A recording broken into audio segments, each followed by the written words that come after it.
Le professeur de piano, Acte 1, Londres. Chapitre 4. Partie 2. De son côté, Edward n'était pas moins troublé.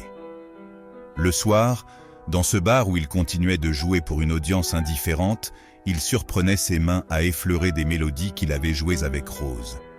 Il s'interrompait, se reprenait, mais ne pouvait chasser l'image de son visage attentif, de ses doigts hésitants sur le clavier.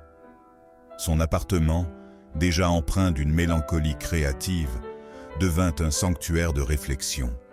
Les toiles inachevées posées contre les murs semblaient le regarder avec reproche. La partition sur son pupitre restait désespérément vide. Pourtant, il avait envie d'écrire, de composer quelque chose, mais les mots et les notes semblaient se confondre avec ses pensées pour Rose.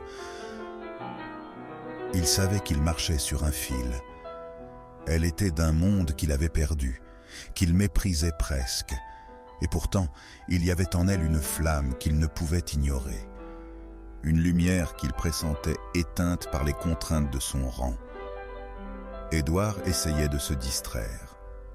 Il errait parfois dans les rues brumeuses de Londres, ses mains enfoncées dans les poches de son manteau usé, observant la vie de la ville qui semblait étrangement immuable. Mais quoi qu'il fasse, son esprit revenait toujours à cette jeune femme, à ses yeux verts vifs, à ce mélange détonnant de douceur et de passion qu'il avait perçu lors de leur première leçon. Le jour tant attendu arriva enfin.